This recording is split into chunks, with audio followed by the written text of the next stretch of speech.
Yen besuk Maryang eman yen wonten grahana ning sasi srengenge kembar leliw. Terus nih. Lintang alit gumlaring siti. Ngono.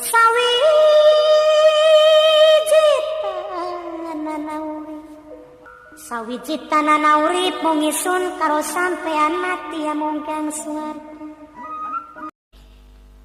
Hari ini para kiai, para ketua MWC, ketua ranting se-Kabupaten Sragen, kita hadir di Pondok Pesantren Mambaul Thayyibah dalam rangka di sini judulnya seminar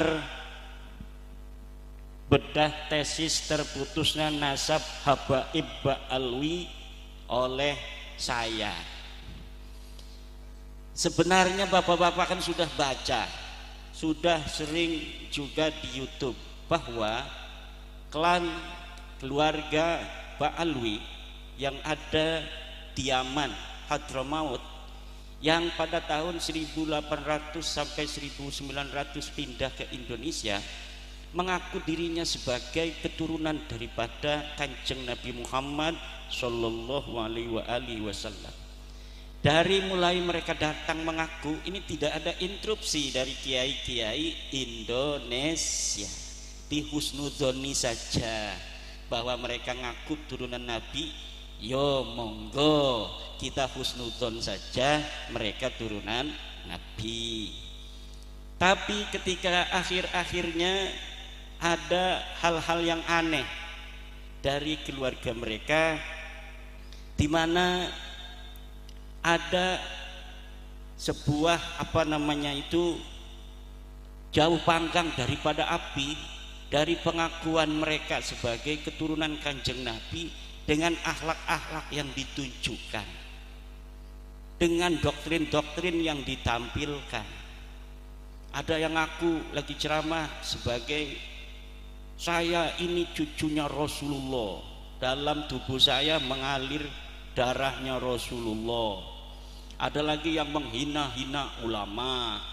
Ada lagi penceramah mereka mengatakan, kiai, kalau kiai ini menikahi Habibah perempuan mereka, maka itu kiai tae. Nah ini naudzubillahi min. Ada lagi yang ngomong, kalau umpamanya ini pengasuh pesantren Ba'alwi ini yang ngomong, kalau kiai sudah pintar, santri sudah pintar, sudah pintar ngaji, jangan sampai merasa dirinya ini sama dengan kabaib. Kalau misalnya kiai merasa dirinya dengan ilmunya derajatnya sama dengan kabaib, maka ini kiai yang tidak akan mendapat syafaat dari Kanjeng Nabi Muhammad sallallahu alaihi wasallam. Nah, dari berbagai macam itu, apalagi tentang ngaku-ngaku sejarah, pembelokan makam yang tadinya KRT Sumodiningrat kok jadi orang binnya bin Yahya, Pangeran Diponegoro jadi Bakbud. Lah orang Jogja asli kok jadi Bakbud, ini piye? Jadi aneh gitu. Kemudian katanya NU didirikan oleh Hasyim bin Yahya. Padahal dalam sejarah kita yang saksi hidupnya masih ada videonya, Mbah As'ad Samsul Arifin, itu tidak ada cerita-cerita bahwa NU didirikan oleh Habib-Habib, itu tidak ada. Yang ada Mbah Hasyim Asy'ari minta petunjuk kepada gurunya Mbah Khalil Bangkalan.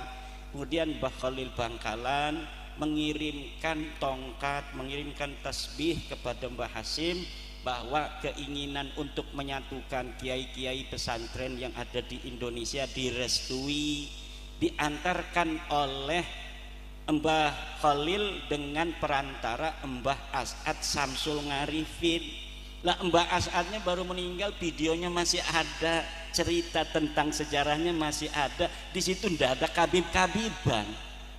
Lah sekarang kok sampai bikin LKS di DKI Jakarta, ada LKS untuk MI, katanya pendiri Nahdlatul Ulama salah satunya Habib Qasim bin Yahya. Lah ini aneh.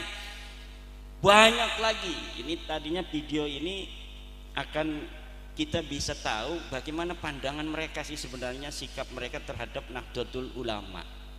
sikap-sikap mereka yang tidak diketahui oleh orang-orang tua kita di pondok-pondok pesantren. Karena orang tua kita jarang lihat YouTube, orang tua kita jarang juga kan diundang oleh masyarakat ngadiri acara maulidan, karena orang tua kita sibuk ngajarin santri, jadi jarang mendengarkan kabib-kabib ceramah di luar. Kalau misalnya diundang ke pondoknya ya pasti ceramahnya yang normatif. Tapi kalau kita lihat di YouTube itu ada yang ngomong kakinya kabib, sendalnya kabib itu lebih mulia daripada kepalanya kiai yang pakai sorban. Inilah bapak-bapak yang membuat saya itu jadi kok kayaknya bukan cucu Nabi dah yang begini, nggak bakal cucu Nabi begini. Ada lagi mereka yang menghina Mbah Hasyim luar biasa, seperti tadi ada dari ketua PWI bilang ada golongan mereka menghina Mbah Hasyim itu luar biasa, menghina NU ini luar biasa.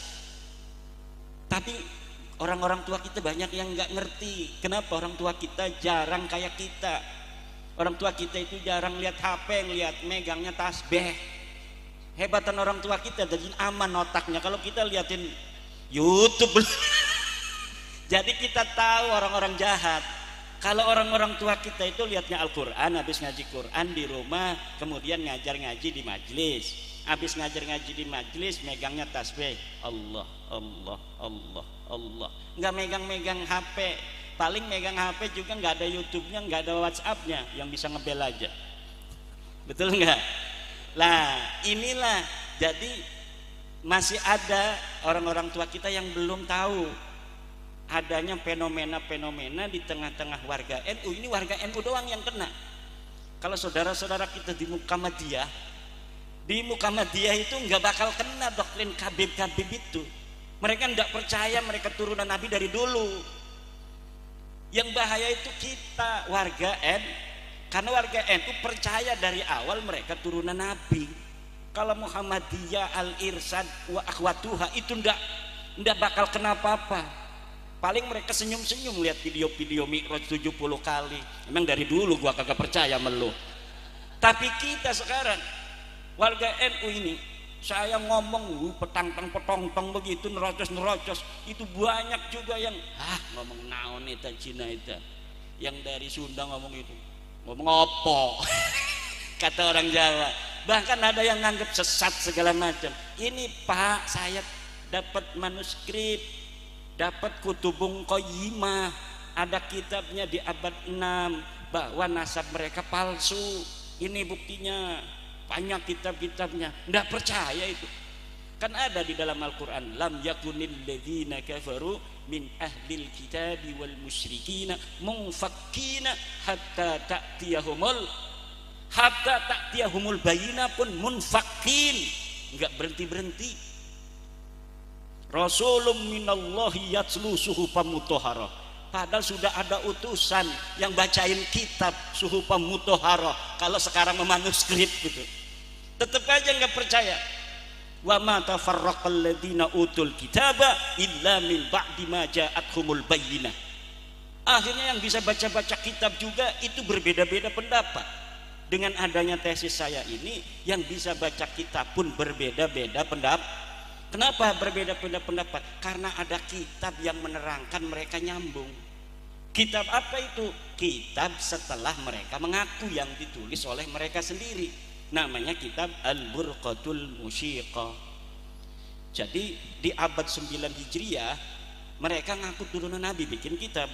Saya nama Ali, bapak saya bin Abu Bakar bin Abdurrahman bin Muhammad Maulad Dawilah bin Ali Sahibid Tarak bin Alwi bin Al-Ghayyur bin Faqih Muqaddam bin Ali bin Muhammad Sahib Birbat bin Ali Qoli Qosam bin Alwi bin Muhammad bin Alwi bin Ubed ini kemudian disambungin kepada keluarga Nabi, katanya bin Ahmad bin Isa. Luhur mereka namanya Ubed. Ubednya Ubed bin Isa saja, nggak ada Ahmadnya. Luhur mereka itu Ubed bin Isa bin Alwi. Ada yang mirip. Ahmad bin Isa. Alwinya ditaruh di belakang. Jadi Alwi bin Ubaid bin Ahmad bin Isa bin Muhammad An-Naqib, kemudian bin Ali Al-Uraidi bin Ja'far Shadiq bin Muhammad Al-Baqir bin Ali Zainal Abidin bin Husain bin Fatimah binti Nabi Muhammad. Ini silsilah mardudun la yuqbalu, silsilah yang ditolak tidak bisa diterima. Kenapa ini silsilah kabib-kabib kepada Nabi ditolak tidak bisa diterima? Karena silsilah yang ada di kitab mereka itu namanya khobar, berita. Berita itu mahtamala sidqa wal kadhiba, sesuatu yang mungkin saja benar, mungkin saja salah. Kalau misalnya berita itu wafaqal haqqo fahada yuqbalu, kalau berita itu sesuai dengan kebenaran kenyataan, maka ini diterima.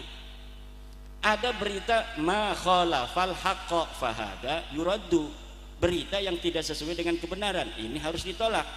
Ada lagi ma la yu'rafu muwafaqatuhu wala mukhalafatuhu al haqqo hada yutawaqqafu, ada berita yang tidak bisa diverifikasi kebenaran dan kesalahannya, maka ini harus ditangguhkan. Kalau nasabah alwi masuknya ini bukan dia la yu'rafu muwafaqatuhu wala mukhalafatuhu, masuknya sudah ma khalafal haqqo, sesuatu yang bertentangan dengan kenyataan, sesuatu yang bertentangan dengan kebenaran. Kata ulama, berita yang ma khalafal haqqo hadza yuraddu, ini harus ditolak. Bertentangan dengan kebenaran dari mana? Bertentangan dengan 4 kebenaran. Kebenaran pertama, nasabah alwi bertentangan dengan kebenaran kesimpulan ilmiah kajian pustaka kitab-kitab nasab dari abad ke-4 sampai abad 9. Bertentangan semua.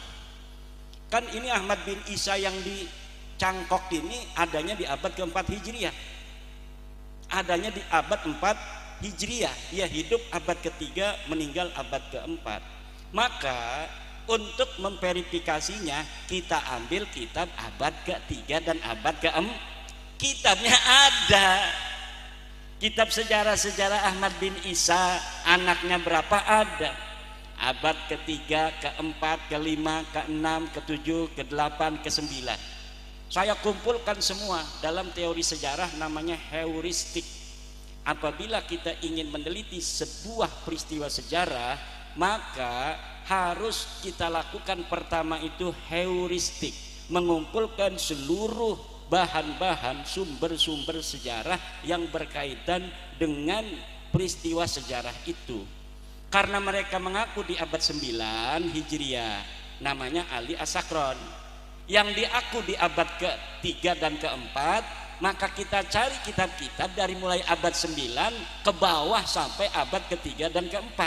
Saya menemukan kitabnya, ada dalam kitab nasab Siri Silsilatul Alawiyah, kemudian kitab Tahdibul Ansab, kemudian kitab Al-Majdi, kemudian kitab Muntaqilatut Talibiyah, kemudian kitab As-Syajarah Al-Mubarakah, kemudian kitab Al-Asili, kemudian kitab As-Sabatul Musan, kemudian kitab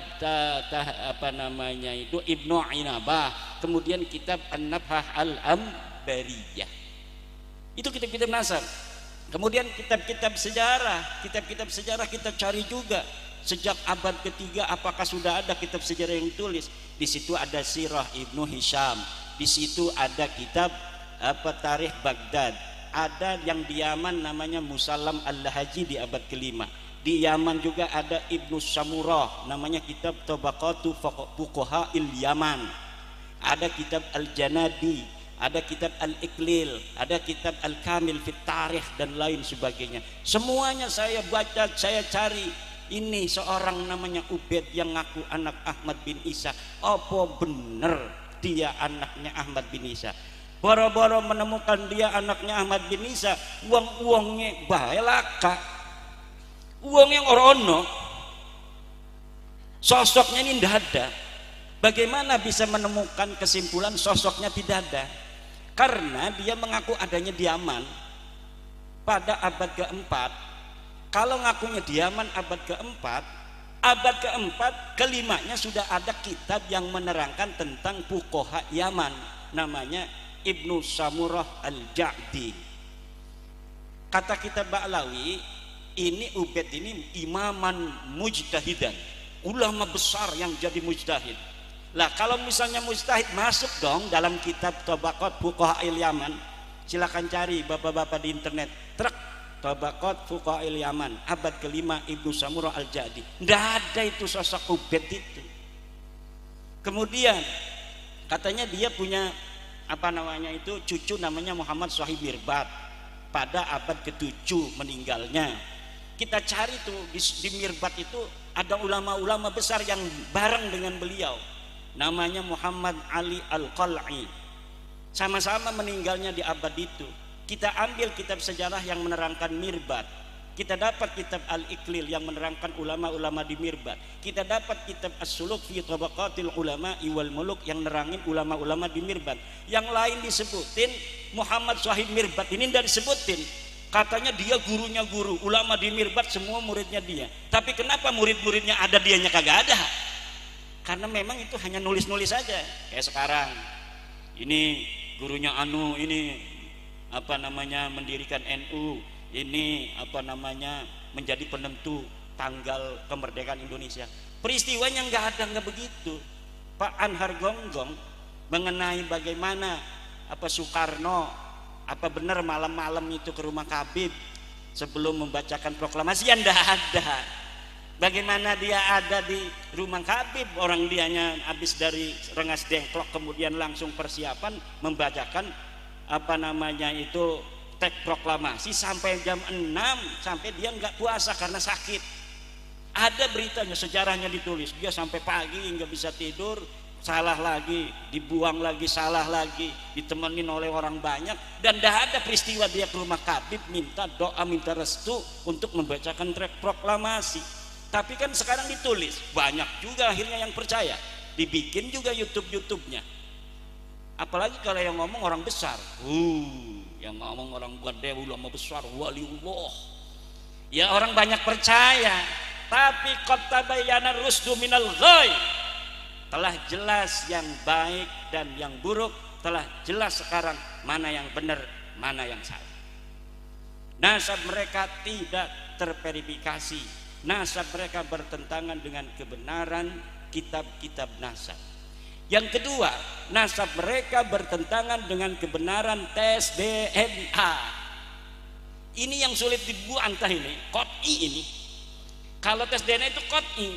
Kalau kita datang ke dokter, Pak dokter, darah saya periksa, golongan darah saya apa? Ada yang O, ada yang A, ada yang B, ya kan? Ada yang AB. Itu ya karena mesin yang ngitung. Kita sampelnya diambil, taruh di mesin, seret. Oh ini golongan darah. Oh, begitu juga tentang tes DNA. Diambil sampelnya, bisa dari rambut, bisa dari darah, bisa dari ludah. Nah, ludah ini sekarang ada dengan cara ludah, tidak menyakiti kan. Kalau ludah tinggal begini, bisa disampel di mesin, kemudian kelihatan. Oh ini Kiai Nurholis dulu leluhurnya adanya di Jawa Tengah sampai leluhur ke 50. Nah, leluhur yang ke 51 ini adanya di Pakistan sampai leluhur yang ke 60. Leluhur yang ke 61 adanya di Mesir. Itu semua bisa kebaca, Pak, zaman sekarang ini. Dan mereka ini sudah tes DNA. Tes DNA-nya hasilnya mereka bukan keturunan Nabi. Dari haplogroup ada haplotype, ada haplogroup. Haplogroup itu dari Nabi Adam kemudian punya anak, itu masih satu paling kan. Nanti kalau punya keturunan yang lebih banyak ada mutasi genetik, nanti ada B, C, D gitu. Nanti kalau mutasi lagi keturunan Nabi Hud, Nabi Daud, Nabi Anu berbeda misalnya. Nah, ini sudah ada G sampai sekarang ini belum berubah. Dia bukan turunan Nabi Ibrahim, dia bersaudara di Nabi Nuh. G ini saudara di Nabi Nuh. Nanti Nabi Nuh punya keturunan ini haplogrupnya bermutasi dari IJK menjadi J1. Dari J1 sampai sekarang belum bermutasi Nabi Ibrahim. Nabi Ibrahim yang J1 sampai sekarang keturunan garis lakinya sama semua haplogrupnya. Jadi kalau keturunan Nabi Ibrahim itu garis laki-laki, dari sekarang ini sampai Nabi Ibrahim itu DNA-nya semuanya sama dengan Nabi Ibrahim. J1 merek haplogrupnya. Nabi Muhammad itu garis lurus lanangnya laki-laki kepada Nabi Ibrahim. Nah, setelah seluruh para sarip-sarip sayyid turunan Nabi yang ada di Timur Tengah itu dari berbagai klan itu diuji, banyak yang lulus. Ribuan marga lulus jadi keluarga Nabi. Beberapa keluarga enggak lulus. Yang enggak lulus ini termasuk Ba'alwi, karena haplogrupnya Ba'alwi Kabib-Kabib ini bukan J1 tapi G. Mana G itu? Bukan orang Arab, bukan turunan Nabi Ibrahim, tapi orang Kaukasus yang ada di Asia Tengah. Itu negeri di mana dulu Ya'juj Ma'juj jadi situ. Nggak percaya ini Kiai Nurholis, masya Allahnya nggak percaya ini. Lihat di YouTube. Karena sebelum isu nasab masalah Ba'alwi ini booming, itu ada juga isu nasab tentang Yahudi Khazar. Yahudi Khazar itu haplogrupnya G kebanyakan. Itu sebelum booming masalah nasab Ba'alwi, itu dunia digegerkan oleh terbongkarnya nasab Yahudi Israel. Ternyata Yahudi Israel yang selama ini mengaku turunan Nabi Ibrahim, dengan ada tes DNA ini terbongkar bahwa Yahudi Israel bukan turunan Nabi Ibrahim tapi turunan Yahudi Khazar. Eta masalah nama sudah terbukti tahun 2010-an. Itu orang-orang Yahudi yang sekarang mengaku dia ada di Palestina ini sebagai keturunan Ibrahim. Saya kembali ke tanah Palestina karena Palestina ini adalah tanah kami, tanah leluhur kami Nabi Ibrahim alaihissalam. Setelah dites DNA, itu orang-orang Israel DNA-nya G karena dia keturunan Yahudi Khazar, turunan Yahudi yang bukan turunan Nabi Ibrahim, asalnya dari kerajaan Kaukasia Khazaria yang sekarang itu Tajikistan, Turkmenistan, sekitaran itu Turki segala macam itu kebanyakan haplogrupnya G. Dihancurkan nanti karena jahat itu orang. Dia bukan orang situ, dia orang nomaden. Yahudi Khazar itu dulu sebelum masuk Yahudi orang nomaden Khazaria. Kemudian dia mencaplok daerah itu, daerah Kaukasus, kemudian dia dirikan kerajaan. Kemudian dia ketika Bizantium perang dengan Arab, dengan Islam, dia takut. Akhirnya dia masuk Yahudi. Kalau dia Kristen takut diserang Islam, kalau dia Kristen takut diserang Islam, kalau dia Islam takut diserang Bizantium. Maka caranya yang aman dia masuk Yahudi Separdi. Kalau Yahudi asli itu adalah Yahudi Kan'aniyah, disebut sekarang Yahudi Mizrahi. Itu yang keturunan daripada Nabi Ibrahim dari Nabi Yakub alaihissalam. Nabi Yakub itu disebut Israel, anaknya 12. Kata mereka Yahudi Khazar, kami ini anak ke-13. Coba lihat di buku-buku sejarah, Yahudi keturunan 13. Itu dulu dipercaya aja husnudzon. Orang percaya bahwa Nabi Yakub punya anak ke-13 yang tidak diketahui. Tapi pas tes DNA sekarang mah itu udah kebongkar semua. Nah itu terjadi 2010-an tuh di dunia pendidikan, di dunia ilmiah itu sudah ketahuan. Tiba-tiba di tahun 2002, 2003 di Indonesia booming juga masalah nasab. Saya nggak ngerti ilmu DNA, ya saya ngomongnya hanya nasab.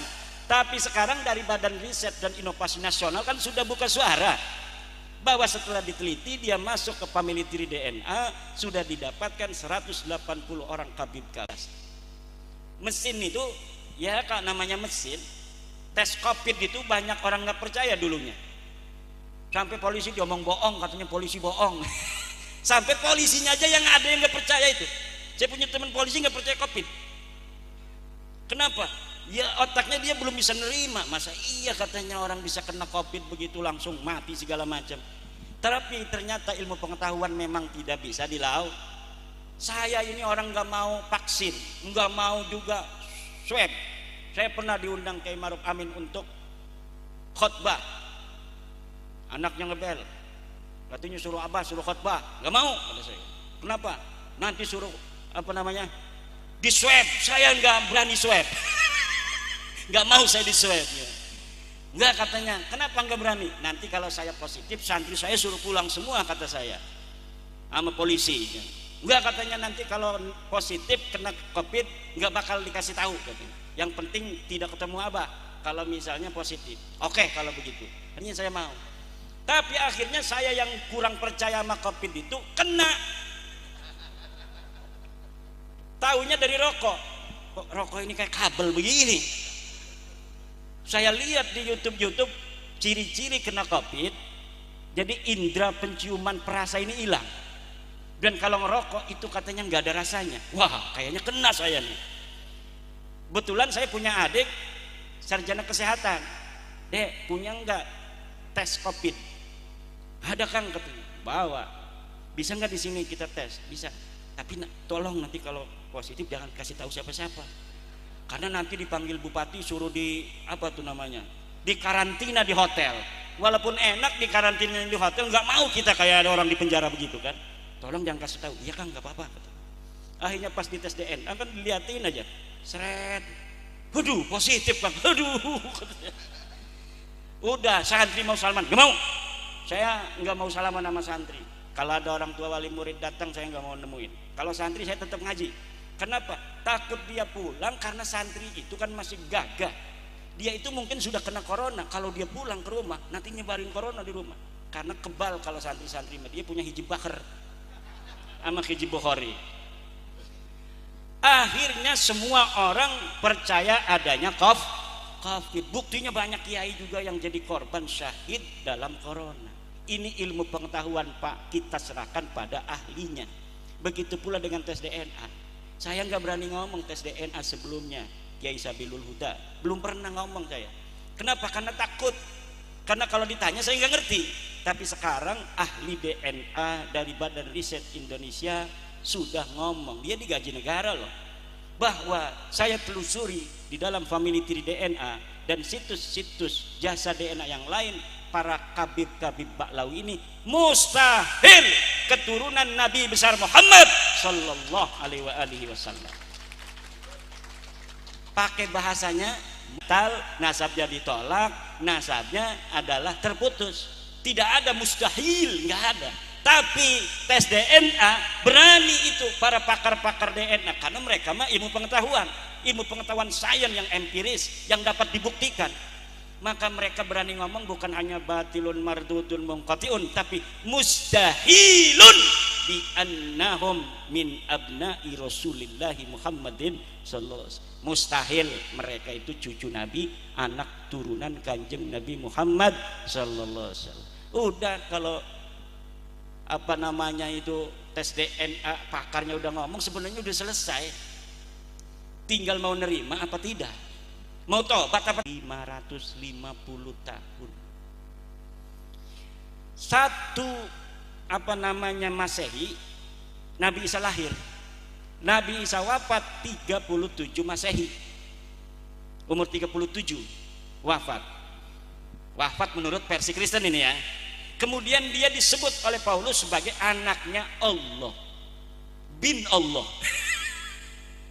Itu berlangsung 550 tahun sampai 571 Masehi. Nabi Muhammad dilahirkan menjadi utusan untuk mengatakan bahwa Nabi Isa bukan anaknya Allah. Itu 550 tahun Pak. Sama dengan nasabnya Balwi ini. Mereka ngaku 895, sekarang 2024, 550 tahun kurang lebih. Hitung pakai kalkulator. Gak mungkin bisa kebohongan itu lebih dari 550 tahun. Kita bisa berbohong kepada beberapa orang dalam beberapa waktu, Tapi kita tidak bisa berbohong kepada semua orang untuk selamanya. Tidak bisa. Pasti Allah bikin sebuah skenario agar kebohongan itu terbongkar. Pasti.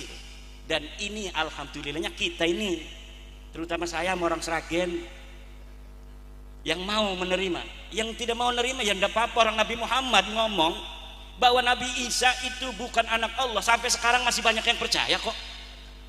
Betul enggak? Biasa-biasa aja Pak. Jadi kalau sekarang ini jangan kita berharap semua orang kemudian akan berpindah pengetahuannya, keyakinannya seperti kita. Jangan, masing-masing aja. Lakum dinukum waliyadin, jangan waladolin. Ada lakum dinukum waladolin. Ini sholat nggak berhenti-berhenti. Amin lagi, amin lagi. Kata Yai Ma'ruf, lakum partai hukum walana partayuna. Lakum capres hukum walana capresuna. Kalau yang mau ngakui tetap ya silakan saja. Ustadz Idrus Romli, Ustadz Lutfi Basori, Ustadz Wapi, Ustadz Jenny, silakan aja terus saja. Kan ada konsekuensinya. Paling dikasih mindain duit buat maulidan. Ya enggak? Didawil paling juga.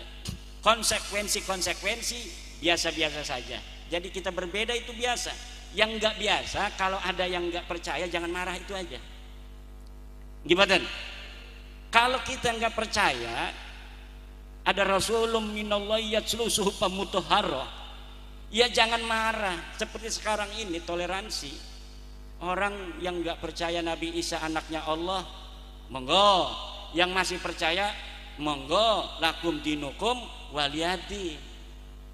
Lah kita yang sudah tercerahkan, kita yang sudah lihat kitabnya langsung, bisa dibeli Pak kitabnya itu, As-Sajar Al-Mubarakah. Sekarang sudah dicetak di Iran dan kita bisa pesan melalui Shopee. Apa aja sekarang bisa melalui Shopee, kalau dulu nggak bisa. Mbah Hasyim Asy'ari nggak baca kitab-kitab nasab Pak. Karena buat apa zaman dulu baca-baca kitab-kitab nasab? Guru-guru kita itu nggak baca kitab-kitab nasab. Kenapa? Mereka lebih ibadah kepada Allah. Kitab yang didatangkan Fathul Mu'in, Tasawuf, Tafsir Jalalain, Ibnu Katsir, Ihya Bukhari, itu saja. Kita juga dapatnya dari mana? Dari luar negeri. Kitab-kitab yang tadi disebutkan itu hanya ada di luar negeri, yaitu di Qum, Iran. Yang mencetak orang Iran, semuanya Syiah. Kata Ustaz Idrus Romli, itu katanya kitabnya Syiah semua. Iya, keturunan Nabi dulu Syiah semua.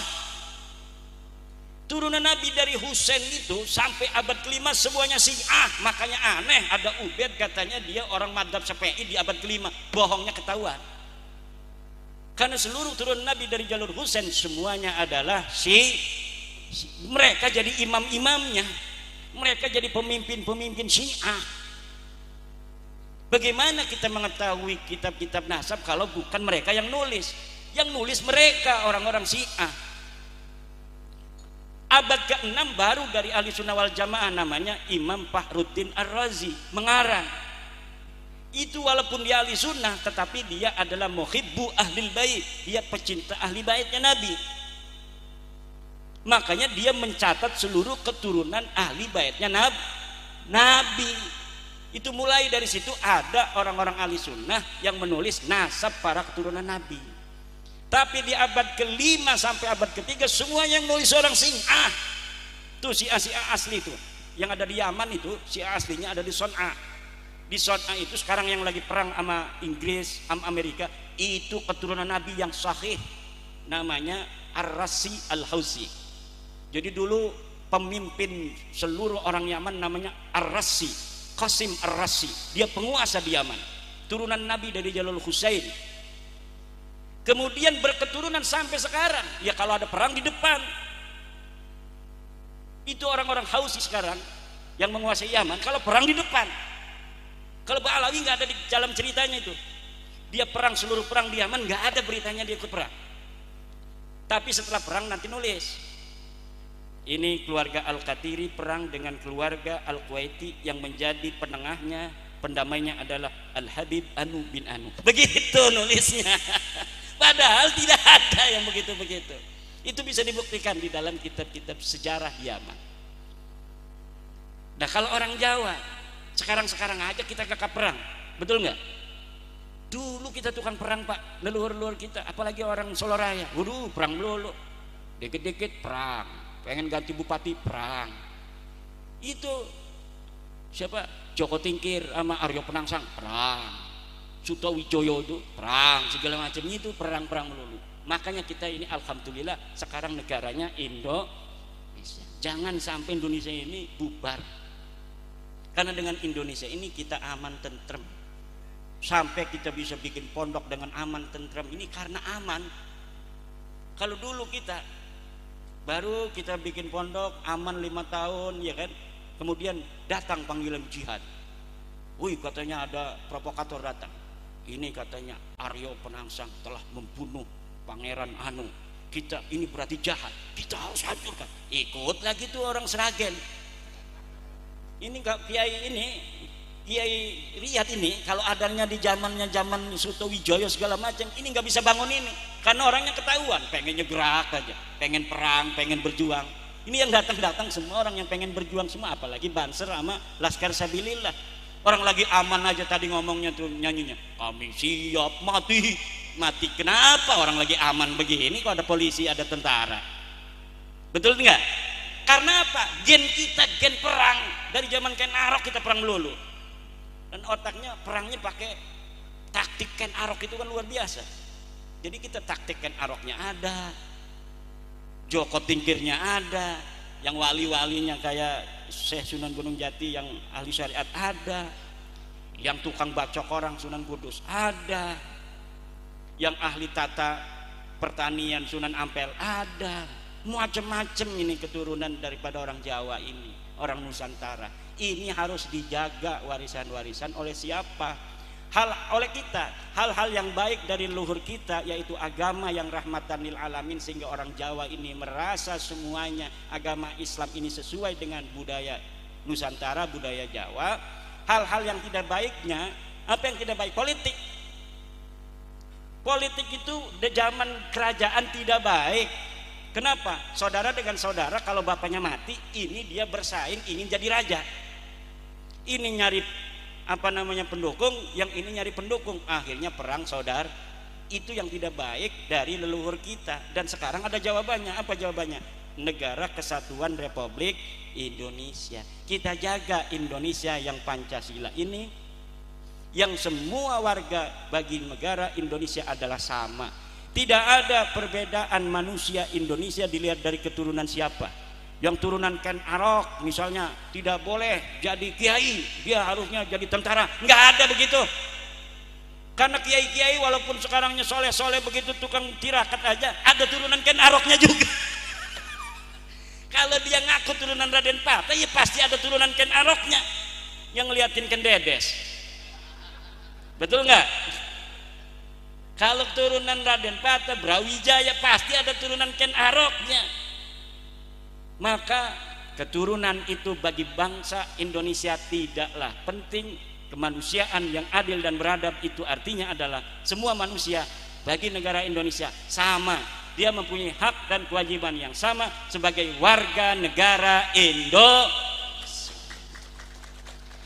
Kita sibuk-sibuk begini hanya ingin mengajak pada saudara-saudara kita Pak Alwi, ayo bareng-bareng begitu, mau nggak? Jangan ngomong-ngomong turunan lagi, turunan lu udah ketahuan bukan keturunan Nabi. Kita nggak percaya lagi. Kalau mau maksa, ya nanti akan terjadi hal-hal yang tidak diinginkan. Nggak usah perang, ngapain kita perang-perang? Jangan lagi ngehina-ngina bangsa Indonesia. Kan begitu kita ajak, mau nggak? Mau misalnya, alhamdulillah. Ayo mari sekarang kita bareng-bareng bangun Indonesia ini. Masih banyak kekayaan Indonesia loh. Yang ada di dalam bumi Indonesia ini, nikel segala minyak bumi masih banyak yang belum dieksplorasi. Mungkin untuk 100 turunan kita ke depan ini masih bisa ngasih makan Indonesia ini. Tepuk tangan. Gimana ini? Tepuk tangan ragu-ragu begitu. Dia mikirnya mati dia. waduh 100 turunan saya masih hidup nggak bakal turunan kita.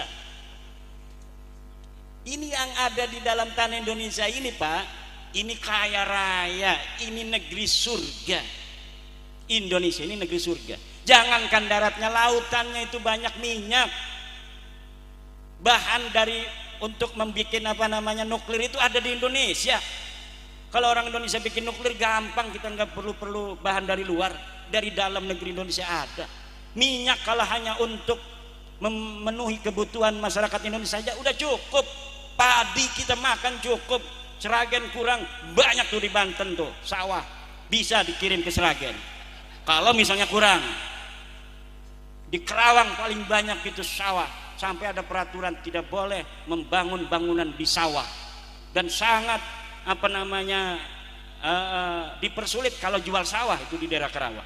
Itu dalam rangka ketahanan pangan untuk apa? Untuk menjawab demografi penduduk Indonesia yang semakin bertambah. Tetapi insya Allah kita yakin Indonesia penduduknya berapapun, tanah kesuburan Indonesia ini akan mampu untuk memberikan oleh Allah makan untuk seluruh bangsa Indonesia. Kalau ada bangsa lain yang mau ikut di sini silahkan monggo, sesuai dengan peraturan Negara Kesatuan Republik Indonesia yang sudah menjadi warga negara Indonesia. Tetapi yuk bareng-bareng kita menjaga tenggang rasa, saling harga menghargai, hormat menghormati. Itu saja, betul tidak? Tidak ada kebencian kita pada siapapun. Yang ada selama ini kita dibohongi, yang selama kita direndahkan. Kalau ada yang masih mau direndahkan monggo, tapi saya dan siapa yang bersama saya nggak mau lagi direndahin, karena ternyata nasab kita lebih bagus daripada nasab ente. Ente banggain nasab, ternyata nasab aneh lebih hebat dari nasab ente. Nasab kita raja-raja di Nusantara, nasab ente nggak ada. Saya lihat kagak ada apa-apanya. Mi'raj 70 kali bohong, nggak terbukti. Katanya mustahid, kagak ada. Lah keluarga saya ada yang menjadi Sayyidu Ulama'il Hijaz, Syekh Nawawi Tenara, ratusan buku dikarang. Orang Indonesia siapa yang ada di Jogja, Solo, leluhurnya bisa bikin Candi Borobudur, Candi Prambanan, Candi Saujan apa itu? Candi Cetok dan lain sebagainya. Itu susah tuh bikin begitu tuh. Kiai Riyad jangan sembarangan tuh. Kiai Riyad bisa bikinnya musola begitu doang. Dari batu dong kayak leluhur kita. Mana ukiran-ukirannya tuh? Nggak ada. Kita sekarang kalah sama leluhur kita. Leluhur kita ini luar biasa. Bukan hanya raja tapi dia ahli pahat-pahatan. Kita bukan mahatin batu-batu supaya indah, cuma ngejaga saja Borobudur sampai ada yang ngebom tahun 80-an tuh. Walau kita agama sudah berbeda, kita sekarang agamanya Islam, dapat hidayah dari Allah, tapi warisan leluhur tetap harus dijaga sebagai bukti kebesaran daripada leluhur kita bangsa Nusantara. Kita tinggal bikin, leluhur aneh bikin Borobudur, leluhur ente bikin apa coba? Kagak ada. Coba lihat di sana, paling makam-makam palsu.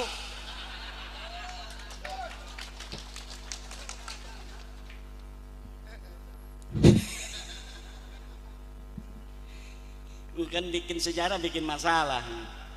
Tapi sekarang alhamdulillah sudah banyak yang sadar. Sekarang makam Sunan Ampel itu yang dirubah-rubah secara secara cagar budaya. Sekarang mulai orang-orang Surabayanya ada respon. Lah kalau orang Banten yang ngerespon ya walaupun masih ada ikatan keluarga dengan Sunan Ampel, kejauhan bos. Ongkosnya aja itu mahal bos ke sana, apalagi pakai Dexlite. Iya aja kalau Avanza. Coba orang Surabaya sekarang mulai orang Surabaya. Ini katanya kenapa ada kabib-kabib dimakamin di sini? Dulu kagak ada. Ini foto tahun 80, ini foto tahun 60. Itu sudah mulai itu orang-orang Surabaya membikin teori bukti sejaman. Ini kan teori bukti sejaman memverifikasi sejarah. Kalaupun sejarah hari ini dirubah begitu rupa, tapi masih ada bukti sejaman bos. Ini foto tahun 60. Tidak ada ini makam Mbak Lawi di sini. Kenapa sekarang ada? Palsu. Ini bisa ditanyakan. Kalau misalnya kita ikuti metodologi sejarah, makam Sunan Bonang di ring 1. Sunan Bonang di ring satunya diider-iderin oleh Balawi. Itu dari mana zaman Sunan Bonang udah ada Balawi? Kalau ini makam Sunan Bonang, pasti di sekitarnya itu orang yang dimakamkan pada saat yang sama atau setelah Sunan Bonang beberapa waktu. Dan itu abad 15, Bos. Balawi ke sini abad 18, 19. Kenapa sekarang ada makam di situ? Berarti apa tuh? Nah, dan rupanya Persatuan atau Perjuangan Wali Songo Indonesia Surabaya itu sudah melaporkan ke Cagar Budaya. Kita ini walaupun punya kekuatan, gayanya gaya negarawan. Datangnya juga ke Dinas Cagar Budaya. Itulah akhlak wong Jawa. Walaupun punya kekuatan tapi tidak menunjukkan kekuatannya. Biarkan musuh memperlihatkan kekuatannya, tapi kita bisa mengukurnya. Kalau mereka macam-macam baru. Kita itu begitu. Ini sekarang udah terbukti banyak nih makam-makam yang bisa diselamatkan. Keluarga besar Keraton Jogja sudah berhasil menyelamatkan puluhan makam-makam yang sudah dirubah namanya, sekarang sudah dibongkar. Tapi mereka senyap akhlak wong Jawa dan gak usah disoting-soting, yang penting kita bongkar katanya. Sudah terjadi, Pak. Sudah dilakukan di Jogja, alhamdulillah. Ada Raja Cirebon yang jadi menantu Jogja. Kemudian dia meninggalnya di Jogja. Namanya Sultan Girilaya. Sekarang gaji Qodi bin Yahya. Kok rubah ini leluhur kita namanya Sultan Girilaya, menantu daripada Sultan Mataram, kok sekarang jadi Qodi bin Yahya. Ini opo? Kenapa bisa begini? Akhirnya sekarang alhamdulillah sudah dirubah lagi. Alhamdulillah. Kalau tidak ada gerakan begini-begini kesadaran, semuanya akan berjalan 50 tahun lagi begini-begini saja, itu akan berubahlah sejarah kita, dan anak-anak kita akan mengkonsumsi sejarah yang palsu. Na'udzubillah. Dah, mungkin akan kita kembangkan nanti di dalam pertanyaan-pertanyaan, baik yang bertanya tentang nasab ataupun tentang sejarah-sejarah, monggo-monggo baik. Nanti kalau saya tidak bisa jawab, ada Kiai Nur Khalis, ada Kiai Riyad yang jawab. Ada dari Gus Nuril PGN, Kiai Syafi'i. Ini kisah ini kayak Baklawi nih. Jangan-jangan ini. Coba. Sementara wallahu wal muwaffiq ila aqwamit thoriq. Assalamualaikum warahmatullahi wabarakatuh. Ini bisa udah? Udah bisa belum? Belum ya? Alhamdulillah, begitu cerah kaki kita sedoyo pemaparan beliau Kiai Haji Maduddin, dan merupakan suatu kehormatan yang luar biasa. Pada siang ini kita diberi pencerahan tentang keilmuan nasab yang selama ini mungkin bagi teman-teman Kiai NU masih awam, tapi konteks ini semoga tertancap menjadi hidayah buat kita semua untuk membawa arah syiar kita semua kepada yang posisi Ahlussunnah wal Jamaah yang sebenarnya.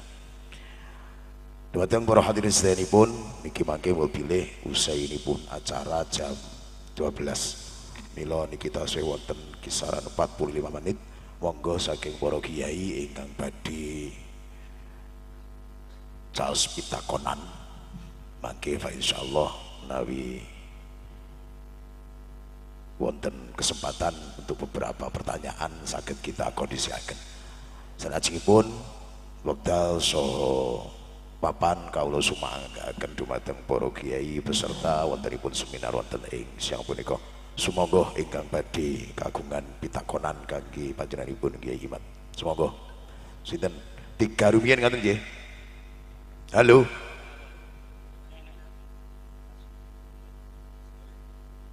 Atas rumiyin nggih, saking atas rumiyin sekedap. Monggo, Romo Kiai saking Ngawi. Mas, niki pun. Monggo mriki ngajeng riyin.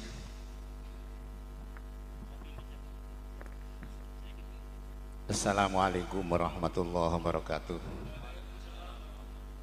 Sayyidina Al-Mukarram Mas Syarif Kiai Haji Maduddin. Ini yang bertanya ya. Ini sulapan dari alam gaib. Kami mempermasalahkan beberapa masalah yang kami belum tahu sebelumnya, Satu, bahwa di Jawa ini pengembangan agama Islam disebarkan oleh Ittifaqul Ulama Wali Songo. Padahal Wali Songo itu secara geografis kan tidak bersamaan. Siapakah yang menemukan Wali Songo? Lalu ada Wali 10 dan 11 atau tidak? Kemudian yang kedua, tentang konsep Ba'alawi yang kita mantap dari ceramah beliau bahwa Ba'alawi adalah keturunan Yahudi. Itu berarti menempatkan sesuatu pada tempatnya, di mana kita juga punya tokoh Ba'alawi, tokoh Yahudi, bukan Ba'alawi, tokoh Yahudi yang hebat, yaitu Abdullah bin Salam, yang pada waktu itu Abdullah bin Sabah, yang pada waktu itu langsung menjadi pengikut Rasulullah Sallallahu Alaihi Wasallam, yang sehingga asumsi kita terhadap habaib, setelah kita tahu bahwa mereka bukan dzurriyyah Rasul tapi mengaku, kita tidak mau diikut-ikutkan. Kalau toh kita berbicara man idda'a nasaban ila ghairi abi falyatabawa maq'adahu minan nar, itu kan urusan yang mengaku. Nah, sekarang kita hari ini telah tahu bahwa mereka itu bukan dzurriyyah Rasul, namun kita masih mempercayai akidah mereka secara garis besar sesuai ajaran-ajaran mereka yang ada dalam Rotibul Haddad dan rotib-rotib yang lain, yang banyak dari rotib yang menjadi rutinitas dari orang-orang ahli sunnah wal jamaah Nahdlatul Ulama khususnya adalah hasil karya para habaib. Barangkali itu saja dulu dua pertanyaan yang bisa kami majukan. Nah, sikap terhadap habaib pada habaibnya. Kalau amaliyahnya kita kan ngerti mana api-api nih kalau gitu. Oke, kalau rotok api ngaten nggih kita hindari, tapi habaib yang hari ini telah merasuki perasaan qalbu Nahdlatul Ulama, sehingga mereka ada pergeseran pandangan.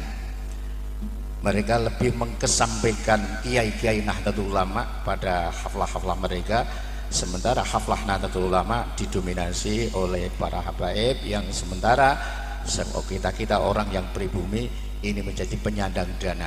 Kita mengumpulkan dana sebanyak mungkin setelah terkumpul untuk memberikan sajian kepada mereka, dan padahal kita bukan meyakini keaslian mereka dari dzurriyyah Rasul. Padahal yang kita takutkan kalau kita nggak percaya kepada dzurriyyah Rasul, dengan ancaman itu kita akan jauh dari syafaatnya. Nah, sekarang ketakutan dari menerima syafaat dari Rasul hari ini telah betul-betul menghantui warga Nahdien yang belum paham tentang nama dan kedudukan habaib pada masa-masa hari ini. Barangkali demikian. Assalamualaikum warahmatullahi wabarakatuh.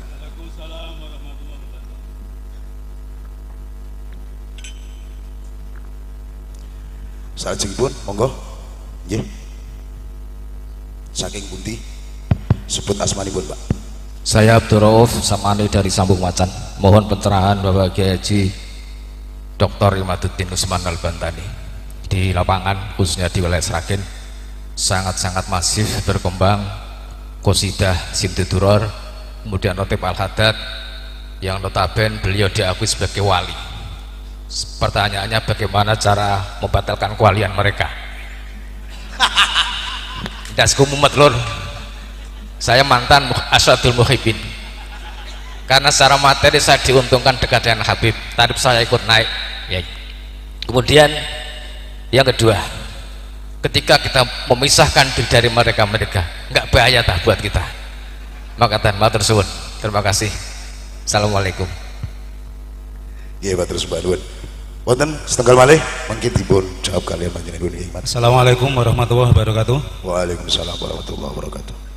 Perkenalkan, nama saya Bapak Ihsan. Saya jauh-jauh dari Semarang ini. Lainnya dari Sragen. Saya juga kebetulan pengurus ranting Nahdlatul Ulama. Tapi meskipun ranting iso tekan PC, iso tekan MBC, tekan Tinti. saya sudah mengikuti apa yang disampaikan oleh Pak Kiai Haji Imaduddin Al-Bantani di YouTube-nya. Saya sudah mengikuti banyak dan saya itu semuanya itu, Pak. Saya setuju. Nah, kemudian ada persoalan baru, bagaimana cara menyadarkan warga NU dari berbagai ketimpangan. Kalau biasanya nak ngomong karo ngatik loh nih. Kalau tak ngatik ya. Kalau nak karo lungguh yo rapati penak. Sisan kersane kenal kalau saking Semarang nih. Nah ini, lah bagaimana kita menyadarkan NU dari berbagai ketimpangan. Yang pertama, saya ambil organisasi Islam yang besar, NU Muhammadiyah Robitoh. Kalau tanglet jenengan, NU ngundang Robitoh atau Habib niku pun ping pinten? Ping 30.000 loh. Saniki tak tanglet. Jenengan nate mireng Robitoh Alawiyah secara organisasi ngundang Kiai NU nate napa mboten? Lah ikan ora belen ngene iki jenenge. Ayo do sadar. Nah ini harus ada cara. Ini enggak belen. Nah, terus yang kedua, bari yang masih mukibin, muga-muga ndang sadar. Karena saya juga termasuk menyadarkan di Semarang sulit. Jenengan nak jeli, para habib itu nggak punya santri. Mereka rata-rata itu menerima santri yang sudah jadi, yang siap manggung. Gini apa betul? Tapi mengapa ketika mereka sudah kenal Habib, cintanya pada Habib kadang melebihi cintanya pada Kiai NU? Ini kan tidak fair ini. Lurus sama betul? Mereka itu tinggal nompo dadi garek manggung. Lah yang didik dari Abatasa, Mubtada, Khobar, Amsilatu, Tasrifiyah dan lain-lain itu sopo sing didik? Habib atau Kiai NU? Lah kok rasa sadar-sadar? Ya terus untuk banser, kalau untuk apa ini sing laskar wis rasa. Untuk banser itu kudu sadar. Di pengajian-pengajian yang diikuti oleh yang diisi oleh Habib, ngopo banser tekone kok 100, kadang lebih. Tapi kalau yang isi dari Kiai Prubumi sing teko kok loro, telu. Jenengan kalau sudah ikut di Klatsar, saya udah ikut masalahnya. Saya tuh di Klatsar ya ikut, di Klasus ya ikut, PDPKP NU ya ikut. NU itu baiatnya pada Kiai NU, bukan pada Habib. Piye banser? Banser anggerono pengajian sing isi Habib teko kabeh iki. Dikira nang mlebu surga napa piye to? Jenengan kalau ngaji kitabnya Mbah Hasyim Asy'ari, Irsyadus Sari di halaman pertama ketok banget. Mbah Hasyim Asy'ari itu adalah turunan Rasulullah melalui Sunan Giri, melalui Joko Tingkir, melalui Sunan Giri. Jadi mengabdi ke NU dengan mengabdi ke Mbah Kiai Haji Hasyim Asy'ari itu sudah sama dengan mengabdi pada Habib. Lebih dari itu, percaya mboten? Paling urung melu PDPKP. Mane NU ne rapati mantep. Tuku batik we kadang eman-eman. Sesuk bar iki tuku kabeh. Nah, Pak Kiai Haji Imad, kula niku kalau ini ada sesuatu yang harus kita bedakan. Mana hormat, mana nasab. Saya sering dibully oleh konco-konco itu. Nasab kalau memang putus, katakan putus. Tapi masalah hormat, wong Jawa rasa diajari, kucing mati kuwi lho. Dikafani saking hormate, baru dikubur. Ini kalau masalah hormat. Lho tenan, kucing mati iku mesti dikafani baru dikubur. Saking hormate. Kok malah karo kiai lho. Hormate sapa? Saya meskipun baru pertama kali bertemu dengan Kiai Imad, bagi saya beliau itu guru saya.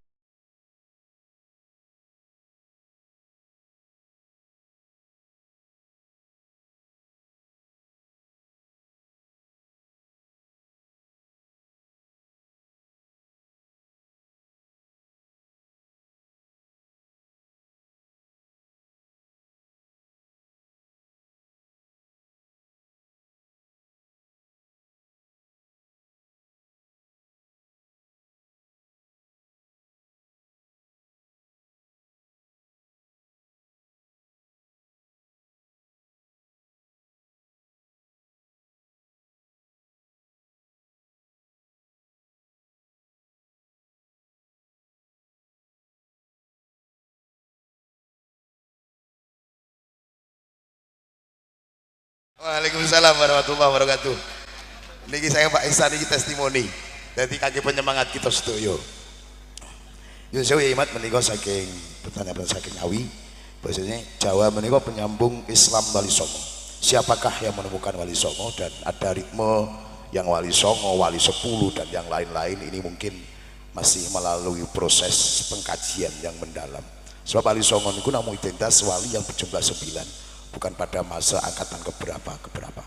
Terus malih niki wau ya kaping kalih babakan mempercayai amaliyah Ba'alawi. Sikap kita terhadap pola pikir utawi yang dipropagandaaken terhadap kita sedaya tentang bahwasane amaliyah punika wau langkung sae katimbang amal intinipun. Ingkang saking sambung macan Pak Abdul Rauf menika bagaimana cara membatalkan kewalian daripada Ba'alawi yang sudah mengaku dadi wali. Terus ingkang kaping kalih enggak menakutkankah kita lepas dari mereka yang mengaku duriah tadi? Mungkin dua menika yang perlu kita paparaken saking panjenengan Yai Mat. Sumangga kawula semanggaken. Luar biasa ini Sragen Semarang Ngawi. Ini dari Ngawi ini langsung yang datang ini ketua PCNU Ngawi ya Yai. Suriah PCNU Ngawi, Suriahnya langsung. Masya Allah. Pimpinan tertinggi NU Kabupaten Ngawi. Pak Yai, masalah Wali Songo itu manuskripnya banyak. Saya ambil satu Wali Songo yang saya sudah tulis, yaitu tentang Sunan Gunung Jati. Ini manuskripnya ditemukan karya Pangeran Arya Cirebon 1720. Di 1720 itu menyatakan, ini saya tulis dalam bahasa Indonesianya, ini dalam bahasa Jawa. Sunan Gunung Jati lahir di Mekah. Ini tulisan di manuskrip ya, Al-Mukarramah, dengan nama Syarif Hidayatullah tahun 1448. Ibunya bernama Nyai Rara Santang binti Prabu Siliwangi. Nyai Rara Santang pergi haji ke Mekah bersama kakaknya Pangeran Cakrabuana. Selama tinggal di Mekah, ia nyantri di Syekh Bayanullah, adik Syekh Datuk Kahfi. Syekh Datuk Kahfi adalah ulama asal Mekah yang menyebarkan Islam di Cirebon. Nyai Rara Santang dan kakaknya berguru kepadanya, dan gurunya tersebut yang memerintahkannya untuk segera menunaikan ibadah haji ke Mekah bersama kakaknya Pangeran Cakrabuana. Di Mekah, Nyai Rara Santang menikah dengan Syarif Abdullah Al-Hashimi yang kemudian setelah menjadi sultan bergelar Sultan Maulana Mahmud Al-Hashimi. Ia menguasai wilayah Bani Ismail di Mesir dan Bani Israel di Palestina. Nyai Rara Santang kemudian mendapat nama baru Syarifah Mudaim dan tinggal di Mesir bersama suami dan anaknya. Jadi tidak ada Yaman-Yamanan itu. Dalam berita yang ditulis oleh orang Cirebon tahun 1700 sendiri, itu Syekh Sunan Gunung Jati Syarif Hidayatullah ada bapaknya orang Mesir, lahirnya di Mekah Al-Mukarramah. Ketika berumur 20 tahun, Syarif Hidayatullah pergi ke Mekah dan nyantri di ulama-ulama Mekah. Setelah itu ia pergi ke Nusantara. Ia mampir di Gujarat, lalu ke kerajaan Samudra Pasai. Di Pasai ia nyantri di Sayyid Maulana Ishak, bapak Sunan Giri. Dari Pasai ia berlayar menuju Banten. Dari Banten kemudian menuju Surabaya untuk nyantri di Sunan Ampel. Sunan Gunung Jati nyantrinya di Sunan Ampel setelah nyantri di bapaknya Sunan Giri di Aceh. Setelah beberapa lama barulah ia diperintahkan menemui pamannya di Cirebon untuk menyebarkan agama Islam. Ia membangun pesantren di daerah Gunung Jati, kemudian ia dikenal dengan Sunan Gunung Jati. 3 paragraf di atas adalah kisah Sunan Gunung Jati yang penulis ambil dari manuskrip Carita Purwaka Caruban Nagari dari mulai pupuh 12 sampai 17. Manuskrip Carita Purwaka Caruban Nagari adalah sebuah kitab yang ditulis Pangeran Arya Cirebon tahun 1720. Manuskrip itu tercantum salah satu versi silsilah Sunan Gunung Jati. Nah, silsilah Sunan Gunung Jati sendiri ini sudah ditemukan manuskripnya. Ada manuskrip Bangkalan 1624. Ini yang tertua sementara yang ditemukan di Bangkalan. Manuskrip tentang silsilah Sunan Gunung Jati ke Syekh Jumadil Kubro. Kemudian yang kedua manuskrip Tapal Kuda tahun 1650. Kemudian mengatakan juga bahwa Sunan Gunung Jati adalah keturunan Syekh Jumadil Kubro. Kemudian manuskrip Pamekasan tahun 1700, manuskrip Syekh Hasan Muhyi 1787, asal usul Kesultanan Cirebon 1809, tinjauan kritis sejarah Banten 1913. Kemudian ada lagi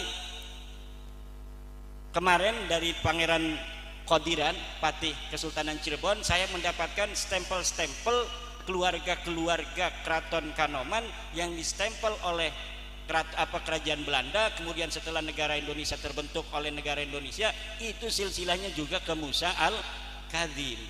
Nah, siapa yang menemukan para wali songo itu? Ya, yang menemukan manuskrip-manuskrip ini. Kita nggak tahu yang menemukan siapa. Kalau saya kan di Sragen ini yang menemukan Kiai Rihad.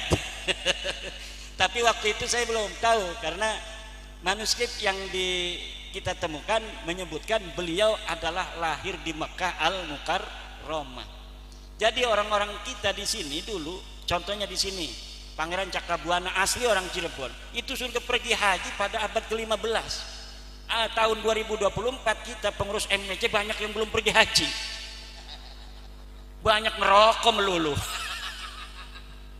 Lah orang-orang kita itu sudah pergi haji pada abad 15 dengan kendaraan pesawat yang tidak seperti sekarang. Dulu masih adanya kapal air. Kapal air pun itu tidak bisa langsung dari Jawa langsung ke Mekah, tapi itu ganti-ganti kapal. Tidak satu kapal langsung ke Mekah, enggak. Dari Banten ke Aceh. Itu kita ngeteng. Dari Aceh ganti kapal lagi ke Maladewa. Dari Maladewa ganti kapal lagi angkutan Maladewa Gujarat. Dari Gujarat mampir lagi nanti di Yulamlam di Jeddah. Dari Jeddah jalan naik onta. Di situ kita pernah baca sebuah sejarah perjalanan haji. Orang-orang Jawa pada zaman dulu itu kalau bayar onta lebih dari yang seharusnya. Karena dulu itu setiap orang bayar onta itu ada bayar untuk tukang onta dan ada bayar langsung untuk raja. Jadi pajaknya langsung. Misalnya ini Rp1.000 untuk tukang onta, Rp2.000 untuk raja. Itu jadi pajaknya itu dipungut per orang untuk raja itu dulu. Kan raja keren, nggak usah atas nama raja, udah pokoknya bayar haji sekian. Itu pajaknya yang ngatur kan pemerintah, tidak langsung atas nama raja. Kalau dulu yang ngatur diaturnya, ini buat tukang delman, ini buat raja, ini buat onta, ini buat raja. Jadi bayarnya 2 kali lipat, 1 buat kendaraannya, 1 buat rajanya. Itu ada kitabnya itu. Orang Jawa kalau dia itu pergi haji bayarnya lebih dari yang seharusnya. Kenapa? Kaya raya kita itu. Orang yang pergi haji itu kaya raya. Nulis kitab, 1 kitab aja kalau mau mondok. Dulu orang mondok itu nggak bisa orang miskin. Kenapa? Mahal kitabnya. Kitabnya nggak ada di percetakan. Kitabnya itu harus nulis dulu. Misalnya ada kiai tukang nulis saja kerjanya. Itu kita bayar. Anak saya mau mondok kepada Kiai Joko Tingkir. Kitabnya Kitab Fathul Mu'in. Berapa Pak Kiai? 50 juta. Itu bayar 50 juta, nanti dibikinin sama kiai kampung tuh, kemudian baru kitabnya jadi, mondok di Joko Tingkir. Dulu raja-raja, anak raja-raja di Jawa Barat, di Banten itu mondoknya pada Joko Tingkir. Orang Solo Raya. Jadi ilmu Banten tuh ilmu Solo Raya. Ada seorang raja di Sumedang Larang, Prabu Gesanulun, seorang Sayyid Ja'far namanya aslinya. Itu mondoknya di Joko Tingkir, ketemu dengan anak daripada Raja Demak, mondok juga perempuan, cinlok, cinta lokasi, tapi kasih tak sampai, karena ini harus jadi raja di Sumedang, akhirnya dikawinin dengan orang Sumedang. Nah ini dikawinin dengan Raja Cirebon, Giri Layat tadi tuh, yang juga punya istri anak Raja Mataram. Kemudian pas jadi raja Sumedang kan soan tuh ke Cirebon, ketemu sama itu tuh, sama mantan dia waktu pesantren itu sampai sekarang ada novelnya itu, ada novel kisah cinta Nyai Haris Baya judulnya itu. Lah itu kemudian cinta bersemi kembali ketika ada raja datang ke Cirebon. Wah, kamu sekarang jadi istrinya Sultan Girilaya. Sultan Girilaya? Iya katanya. Gimana? Katanya istrinya kebanyakan, saya nggak digilir-gilir katanya. Akhirnya kemudian ama anak buah Prabu Gesan Ulun ini itu diculik. Istrinya itu diculik tuh, istrinya Sultan. Marah Sultan, kurang ajar ini, istri saya diculik ini. Kenapa dia nangis katanya nggak digilir-gilir begitu. Akhirnya kata Sultan, udah saya cerai, tapi nanti kawin ya. Ya dikawin. Apa ininya mas kawinnya? 1 kabupaten Majalengka. 1 kabupaten Majalengka milik Sumedang kemudian diberikan kepada Cirebon. Itu kisah, wallahualam benar tidaknya, tetapi tulisannya ada begitu, ditulis dalam manuskrip kisah mondoknya orang-orang Jawa Barat ke Solo Raya ini. Jadi kalau sekarang saya ngajar ini ilmunya Solo Raya dibawa lagi ke Solo Raya. Kenapa? Karena Gesan Ulun riwayatnya kakek saya. Makanya itu saya baca novelnya, kurang ajar dibikin novel segala, malu-maluin. Itu orang sampai kisah para wali dibikin novel kisah cintanya itu, karena kan itu dramatis sekali kan, orang mondok bareng kemudian cinta lokasi, kemudian ini dikawinin karena anak raja harus kawinin anak raja lagi, ini dikawinin dengan raja lagi, akhirnya ketemu sudah sama-sama punya pasangan, akhirnya cinta bersemi kembali. Itu akhirnya ada novelnya itu. Kata saya, ini jangan dibaca, haram ini hukumnya. Kenapa? Ya kita nggak enak ceritanya leluhur sendiri dibaca sendiri. Ya itu Kiai Ngawi ya. Ini jadi kita kalau siapa yang menemukan Wali Songo, ya kita menemukannya dari manuskrip-manuskrip. Bahkan Sunan Giri itu manuskripnya itu masih tahun 1500. Tentang Sunan Giri itu manuskripnya masih tahun 1500. Jadi manuskrip itu Pak, semakin tua itu semakin bisa dipercaya. Apalagi kalau manuskrip itu ditulis oleh orangnya. Dan ini kita lagi cari, belum menemukan Sunan Gunung Jati menulis kitab, kemudian kitabnya ada silsilah misalnya, ada sejarahnya, kemudian sampai sekarang ini belum ditemukan. Yang kita temukan baru 1624, itu pun bukan dari Cirebon tapi dari Bangkalan. Jadi mungkin dari Bangkalan ini orangnya rajin menulis bahwa saya ketemu Sunan Gunung Jati, dia adalah keturunan Syekh Jumadil Kubro, orang dilahirkan di Mekah, kemudian dia itu bapaknya orang Mesir, kemudian disimpannya rapi. Ini orang Madura, itu orang yang rajin nyimpen manuskrip. Alhamdulillah banyak dari Madura yang sekarang dibongkar. Nasab-nasab, manuskrip tentang nasab maksudnya itu banyak ditemukan di Pamekasan, di Bangkalan, baik mengenai Sunan Giri, Sunan Ampel maupun Sunan Gunung Jati yang begitu jauh, itu ditemukannya sampai di Bangkalan, sampai di Tapal Kuda. Alhamdulillah. Esake itu apa ya? Ya masih ada orang yang menyimpan itu. Kalau tidak ada pembanding. Tahun 1984 Baklawi mengklaim Sunan Gunung Jati itu adalah Baklawi. Itu tahun baru 1984. Dia nulis kitab namanya Samsul Dohiro, yang nulis namanya Alwi bin Tohir, mensarahi menghamisi Muhammadiyah apa Ali bin Tohir, menghamisi kitab Samsul Dohiro karangan orang Yaman. Dikasih footnote, di footnote itu disebutkan seluruh Wali Songo keturunan Ba'alwi. Tahun berapa? 1984, baru beberapa puluh tahun yang lalu. Sebelumnya seperti kita lihat dalam manuskrip Bangkalan 1624, dia Syekh Jumadil Kubro. Syekh Jumadil Kubro itu siapa? Musa Al-Kadzim. Kalau Sunan Ngampel Sunan Giri itu ke Al-Jailani, turunan Syekh Abdul Qadir Al-Jailani. Kenapa orang Indonesia ini kebanyakan baca manaqib Syekh Abdul Qadir Jailani dari dulu? Kenapa hadaratnya wa ila hadrati sultanil auliya Syekh Abdul Qadir Jailani? Karena banyak dari orang Indonesia ini keturunan Syekh Abdul Qadir Jailani.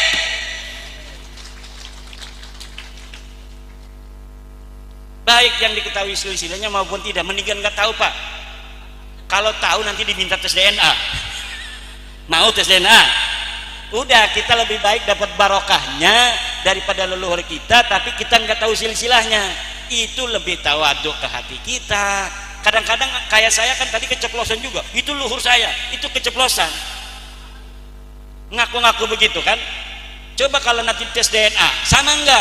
Yang enggak ketahuan kan, karena saya dari garis ibu. Nah, bapak-bapak dan ibu-ibu, sejarah leluhur-leluhur kita dengan nasab-nasabnya yang mulia, itu anaknya saja tanpa ada embel-embel.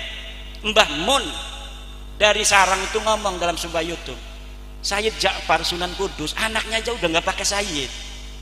Pantesan sekarang di Kudus banyak santri, banyak pesantren katanya itu. Bisa jadi itu semuanya masih keturunan daripada Syekh Ja'far Shadiq Sunan Kudus. Bisa jadi yang dagang tasbih juga itu adalah turunan Sunan Kudus. Tapi tidak ada yang mengkapitalisasi nasab. Hei, beli tasbih ke saya cucu Sunan Kudus, cucu Rasulullah. Kalau tidak beli di saya, beli ke yang lain, tidak dapat syafaat. Nggak diterima doanya kalau berdoa di makam masjid saya Sunan Kudus. Nggak ada yang begitu. Bahkan kalau ada yang ketahuan, kiai ketahuan, kiai katanya masih ada yang ngomong apa ponakan kiai katanya kiai turunan Syekh Anu ya, itu biasanya malu dia, gelombang katanya pura-pura blow on. Kenapa? Saking malunya ketahuan bahwa dia keturunan orang besar, keturunan orang soleh, sementara dia walaupun disebut kiai oleh orang lain kelihatan soleh, tapi para kiai melihat dirinya itu sama aja orang bermaksiat. Kenapa? Karena maksiatnya kiai dengan kita beda. Kalau kita melototin cewek itu maksiat, kalau kiai gretek artinya ada orang yang apa namanya adan kok adanya kurang bagus, itu sudah merasa dosa gede dia. Kalau kita kalau ngeliatin cewek yang pakainya pakai rok mini baru astagfirullahaladzim, tapi astagfirullah ngeliat lagi ngeliat itu di HP, ngeliat komus, ada bahasa Arab nggak ketahuan maknanya, ngeliatnya di HP ada komus sekarang, komus bahasa Arab, tapi ada iklannya kadang cewek lah, itu nggak nerusin nyari komus, dia ngeliatin ceweknya aja yang lama. Astagfirullahaladzim, baru tuh udah lama tuh astagfirullah. Kalau kiai-kiai beda tingkatan, dia merasa dosa dengan kita itu beda, makanya dia merasa dirinya nggak pantas disebut keturunan orang-orang saleh. Makanya mereka banyak yang menyembunyikan keturunan orang saleh, kecuali pejabat mau nyalon dewan, biasanya itu digunakan. Saya masih turunan Joko Tingkir. Kalau dia mau nyalon DPR, mudah-mudahan aja ada mukibinnya Joko Tingkir. Nah itu biasanya begitu. Gus Dur itu turunan daripada Rasulullah, nasabnya itu terverifikasi, seluruh keluarga dari Sunan apa namanya Ampel, Sunan Giri, dari Joko Tingkir, semuanya iktiraf dengan. Tapi beliau kan kalau ngomong nasab bercanda-canda aja, tidak serius. Kenapa? Karena dalam ajaran Wali Songo nasab itu tidak penting. Yang penting itu ketakwaan. Orang bertakwa itu orang yang mulia. Orang yang berilmu itu orang yang tinggi pangkatnya. Kalau ente ingin jadi mulia, bertakwalah. Kalau ente ingin tinggi pangkatnya, berilmulah. Itulah ajaran Wali Songo. Yang kedua, apa tuh? Mempercayai amaliyah Ba'alawi. Sikap kita bagaimana terhadap mindset yang dipropagandakan bahwasanya amalan beliau itu lebih utama ketimbang amalan-amalan para Wali Songo dan muassis Ahlussunnah wal Jamaah sendiri. Ya kalau Wali Songo kan nasabnya jelas, silsilahnya jelas, gurunya jelas. Kalau mereka kan gurunya yang nggak jelas. Silsilah Alawiyah itu katanya dari ayah ke bapak, ke kakek terus sampai Nabi Muhammad. Diverifikasi ya nasabnya aja yang 3 orang nggak ada. Yang 1 orang masih bayi, bapaknya udah meninggal, ya berarti nggak nyambung. Lah kalau Wali Songo itu dari guru ke guru, kadang bukan ayahnya, dari guru ini guru ini guru ini, nyambung semuanya terverifikasi, nama-namanya semuanya para ulama. Nah kalau dilihat dari situ, maka amalan-amalan Wali Songo dari silsilah nasab sanad ilmu dari Wali Songo itu lebih utama dari silsilah sanad ilmunya Ba'lawi. Tadi dari Semarang Gus Ihsan, ya Habib punya murid enggak? Muridnya siapa yang jadi kiai atau yang jadi ulama? Semuanya yang diaku itu kebanyakan murid dari kiai yang udah jadi kemudian diaku muridnya. Itu kata Gus Ihsan tadi. Ya bisa jadi begitu. Kita kan jarang lihat di YouTube mereka itu baca kitab Fathul Mu'in, baca kitab Ihya, baca kitab Sahih Bukhari. Yang gundul, kalau yang ada mereknya, sakelnya semua bisa kan, banyak yang bisa. Yang gundul, yang cetakannya cetakan Toha Putra Semarang, yang zaman dulu yang nggak ada titik koma itu. Baca coba, Itu mahasiswa Mesir aja S2 belum tentu bisa itu baca kitabnya ala santri Lirboyo, ala santri Ploso, ala santri-santri Salafiyah di Indonesia. Kenapa?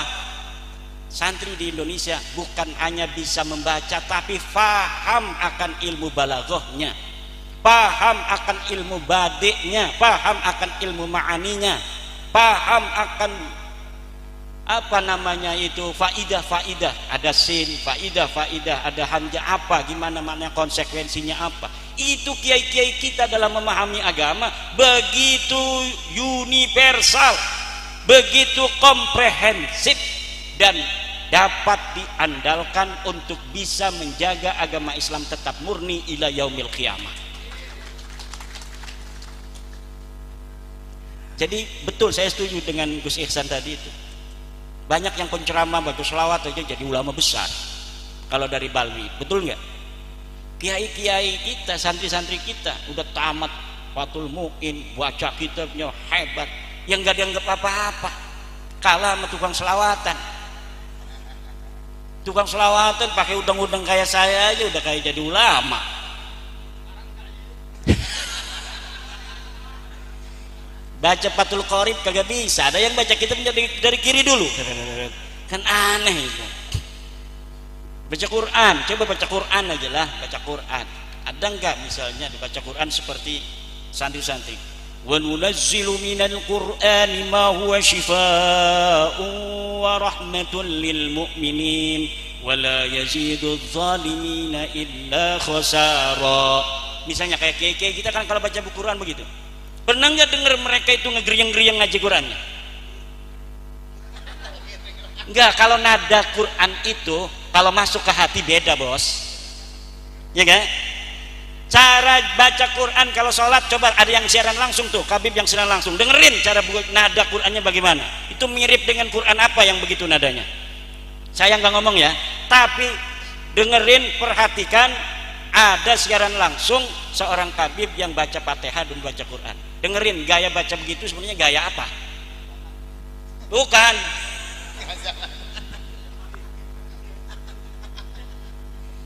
Ada kan? Coba siaran langsung baca Fatihah jadi imam misalnya. Baca Qurannya gaya apa begitu? Kalau gaya Arab bukan begitu, bos. Gaya Arab, orang Mesir, orang Persia segala macam enak-enak kalau baca Quran. Saya aja yang gak enak itu kalau dipaksa-paksain agak enak, ya enggak? Lah ini adalah kita harus ngomongin orang nih. Ini bukan ngomongin karena benci, karena mereka sudah kita anggap keterlaluan. Kepalanya kiai lebih rendah daripada kakinya Habib. Mereka ngomongnya di YouTube, bos. Kenapa saya berani ngomong di YouTube sekarang? Karena mereka ngomong menghina kitanya di YouTube. Dan saya sadar sekarang ini saya lagi di YouTube, makanya saya berani. Kenapa? Mau ngebalikin aja, kalau mereka protes, kita protes lagi. Mereka ngomong Kiai Tae itu di YouTube, bos. Kiai Tae itu kalau yang berani ngawinin Habibah, emangnya siapa yang mau ngawinin Habibah? Enggak ada. Sekarang kita, anak cucu kita yang perempuan yang cantik-cantik jangan mau dikawinin oleh Balawi. Jangan mau, kasihan nanti keturunan kita. Enggak, ya enggak. Kalau yang udah yang tobat, enggak apa yang tobat. Yang tobat ya enggak apa-apa, yang buat Mas Nawasulasa. Dan kalau mereka menghentikan penghinaan kepada warga Nusantara, ya kita menghentikan juga. Yang penting satu, nasab ente sudah putus. Jangan ngaku-ngaku turunan Nabi lagi. Kita sudah yakin, seyakin-yakinnya berdasarkan tes DNA dan sedon-donnya berdasarkan studi manuskrip, studi pustaka, baik pustaka kitab nasab maupun pustaka kitab sejarah, bahwa ente nasabnya putus. Kalau misalnya ada orang kita yang masih percaya sama nasab ente, ya silakan saja masing-masing. Tetapi kalau kita sudah kagak percaya, dan jangan sampai ada kata-kata yang tidak percaya dengan nasab kita nih, para Ba'lawi tidak akan dapat syafaat Nabi. Nabi yang mana? Nabi itu kakeknya siapa? Kakek aneh apa kakek ente?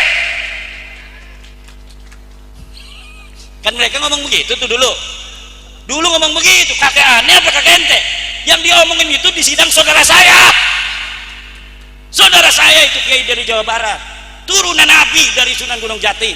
Dia ngomong begitu, makanya saya selalu ngomong itu. Karena yang jadi saksi itu saudara saya.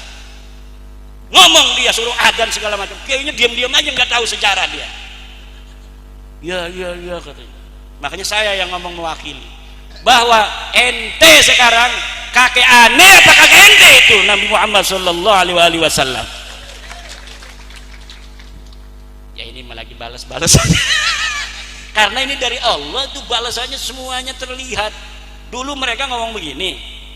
Ada saudara saya di Cirebon mau kawin sama Kabibah. Itu sama Rabi Talawiyah. Mana katanya manuskripnya yang menyebutkan bahwa benar ini keturunan Nabi dari Sunan Gunung Jati. Coba Sunan Gunung Jati punya anak Paseran ini, mana manuskripnya? 3 harus manuskrip sejaman. Digituin.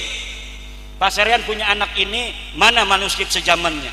Ini punya anak ini sampai itu dianya ini ditanyain manuskripnya di Rabi Talawiyah. Sekarang saya minta jangan 3-1 aja manuskrip sejaman yang mengatakan Ahmad bin Isa punya anak Ubed, tidak bisa jawab. Dibalas oleh Allah Subhanahu wa taala. Dia mengatakan Wali Songo itu sudah 500 tahun yang lalu. Sekarang kalau ada orang yang ngaku keturunan Nabi dari Wali Songo, itu palsu. Kenapa? Karena sudah 500 tahun putus. Ternyata kita teliti 500 tahun juga dia. Bahkan lebih 50 tahun, 550 tahun.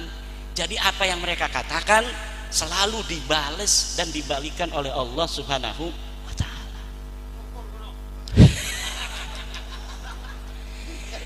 Ini saya juga aneh ini. Coba bapak-bapak, kalau bapak-bapak sudah merdeka hatinya ya, merdeka serak saja. Itu luar biasa. Allahumma sholli ala sayyidina Muhammad. Tapi kalau yang belum merdeka ini punya ngedengerin saya. Pengennya nonjok aja. Tapi insya Allah kita karena tujuannya baik, kita bukan benci sama mereka loh. Kita benci kepada apa yang telah mereka ucapkan di YouTube itu. Kita benci pengakuan mereka yang sudah terbukti palsu, kemudian mereka tidak mau menerima. Itu saja. Kalau mereka mau menerima, oke, wahai seluruh masyarakat Sragen, saya minta maaf kalau ada kesalahan. Dan saya sekarang tidak lagi mengaku turunan Nabi. Tolong saya undang untuk selawatan di Mambaut Thayyibah. Diundang dapat. Udah mau juga. Udah nggak ngaku lagi Kiai Riyad. Udah nggak ngaku lagi turun Nabi. Betul. Waduh, lebih gawat dari saya ini. Terus dari Yai siapa? Dari Sabung Macan, Pak Abdul Rauf. Ini sambil guyonan aja. Iya, membatalkan kewalian yang diakui oleh Pak Alawi itu sendiri. Masya Allah. Caranya bagaimana ya? Terus emang tadinya sahih dia jadi wali, dibatalin segala itu. Wali itu kata para ulama-ulama, laulal ulama wa auliya makanatil auliya. Kalaulah ulama-ulama itu bukanlah waliullah, maka tidak ada waliullah. Bukan ulama ya, ibaratnya pakai laulal fuqaha'u awliya'an lillahi makanatil awliya.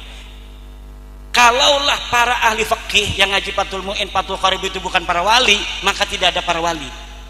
Nah sekarang ini kan para wali itu yang macam-macam, gila-gila begini wali gitu. Yang rambutnya gondrong-gondrong dikit, bukan kayak KSP, bukan. Yang gondrong-gondrong aneh-aneh wali.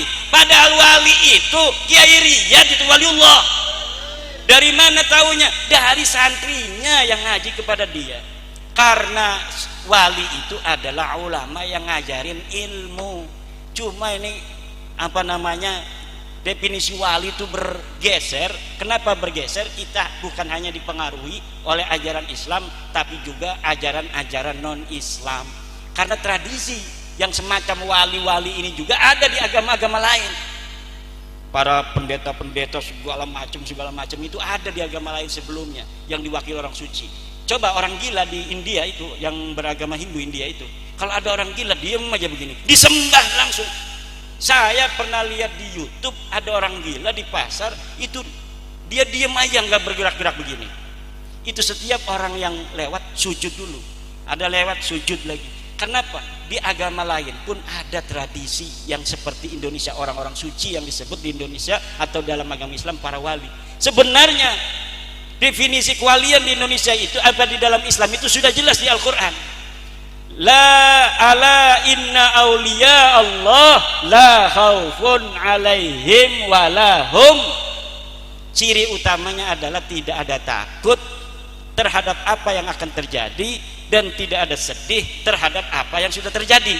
Kalau bapak-bapak di dalam hatinya ada misalnya habis ditipu orang 2 juta suruh beli kiswah Ka'bah, sudah terjadi, nggak pernah disedih-sedihin, ya udah aja itu sudah terjadi. Itu salah satu ciri wali. Kalau misalnya menghadapi sesuatu masalah di depan tidak pernah ada rasa takut, itu ciri-ciri wali. Kalau ada dua-duanya, i'lam annaka waliyun min auliyahi subhanahu wa ta'ala.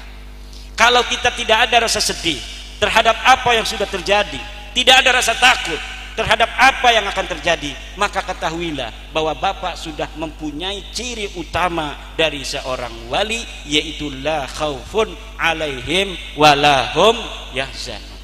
Karena yang namanya hazan, adamul husni wa adamul khauf, itu fi'lul qalbi, itu tidak ada yang tahu. Yang tahu hanya kita dan Allah subhanahu. Kalau orang cuma nebak-nebak, orang yang bergaya atau di branding wali akhirnya jadi wali. Kiai Riyad kita bikin aja YouTube 5 bahwa karomahnya dia bisa terbang dari pohon ke pohon gitu. Pernah ada yang bercerita Mangkulan bin Fulan bahwa Kiai Riyad ini lama-lama Kiai Riyad ini banyak tamu kesini bukan mau naruh santri, mau minta air kesini. Bikin aja branding begitu. Sekarang wali-wali di YouTube itu banyaknya branding. Orang kita bisanya kayak Gus Samsudin doang tuh bikin brandingnya begitu, bikin setting-settingannya gampang ketahuan. Orang-orang lain bisa bikin setting menjual-jual keluarganya, kita ini nggak bisa.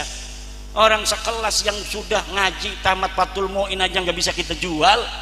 Kadang-kadang mau muncul aja kita nggak ikut-ikut menyebarkan. Mereka itu orang yang mempunyai persatuan keluarga. Sedikit aja ada potensi, dikembangin, di branding. Makanya bagaimana cara membatalkan kewalian mereka? Nggak usah dibatalin, wong tadinya juga nggak sahih kok. Udah batal sendiri, orang nggak pernah sahih kok, gimana cara ngebatalinnya? Pokoknya sekarang kalau kita pengen dapat barokah, lihat orang yang ngaji Fathul Qorib di musola-musola kita yang ngaji tuh, yang ngajinya cuma 5, yang 2 ngantuk, yang 1 permisi.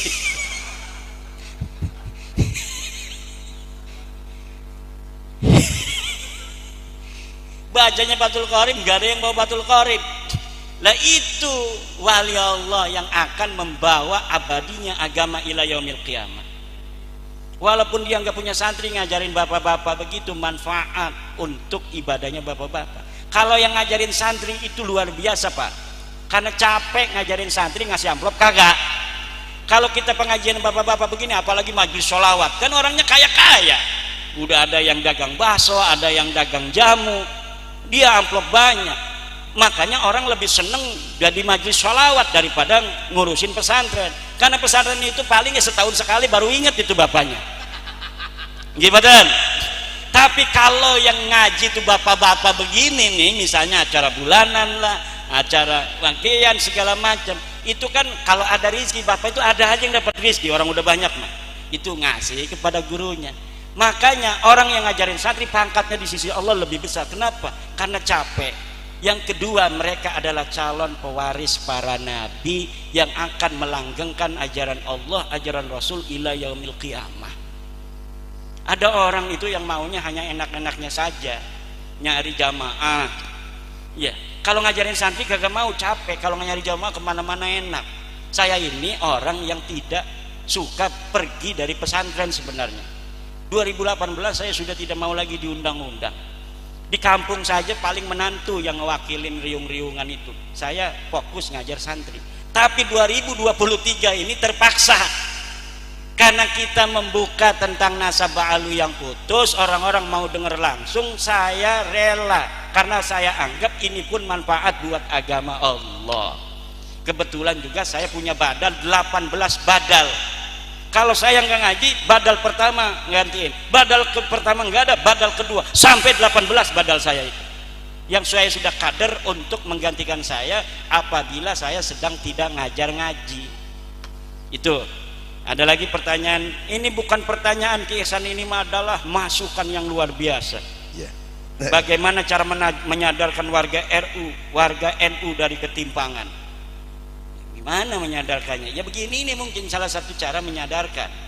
Kalau di Sragen sudah ada sebuah instruksi untuk bisa memberdayakan seluruh kiai-kiai struktural untuk mengisi pengajian-pengajian yang ada di tingkatan baik ranting, MBJ maupun PJNU, itu menggunakan struktural kiai-kiai struktural Nahdlatul Ulama. Itu mungkin solusi buat kita semua untuk menyadarkan kepada seluruh warga Nahdlatul dan pengurus bisa ambil alih dalam konteks dakwahnya di Nahdlatul Ulama.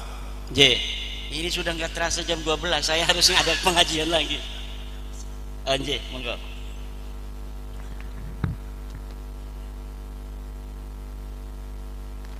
Ada SMS ya masuk dari Mas Ahmad Priyanto. Tangen, mana orangnya? Ngacung, tunjukkan wajahmu. Oh ya. Apakah semua marga Habib yang ada di Indonesia semua nasabnya ke Ba'alawi? Atau mungkin adakah Sayyid atau Syarif diklaim Ba'alawi terus ikut ke Ba'alawi sampai sekarang? Suwun. Ya. Kalau Ba'alwi yang ada di Indonesia itu marganya seperti Al-Asgab, Al-Attas, bin Syihab, Al-Idrus, Al-Jufri, Maulad Dawilah. Nah, itu semua Ba'alwi semua, dan itu bukan turunan Nabi Muhammad sallallahu alaihi wasallam bil marrah. Bin Yahya, Bil Gais itu bukan turunan daripada Nabi Muhammad SAW. Lalu adakah dari Sayyid Syarif itu yang dibalawikan? Ada, contohnya Basyaiban yang Al-Idrisi seperti Sayyid Julfikar, itu keturunan Nabi asli. Itu sama marganya dengan Sayyid Alwi Al-Maliki Mekah. Sayyid Muhammad bin Alwi Al-Maliki Mekah itu turunan Nabi asli dari marga Al-Idrisi. Dia bukan Ba'lawi, dia bukan Habib, tapi dia Sayyid Syarif dari marga Al-Idrisi Maroko yang tinggal di kota Mekah Al-Mukarramah. Kalau Al-Aidid itu? Al-Aidid itu Ba'lawi. Ya, Aidid itu diakui oleh anaknya yang bernama Ilham Aidid bahwa mereka adalah marga Ba'lawi, mereka adalah Habib. Selain Aidid yang masuk komunis juga ada Fahrul Barakbah di Kalimantan, ada juga yang satunya Sofyan Barakbah. Itu semuanya ditembak mati oleh tentara Republik Indonesia tahun 1965.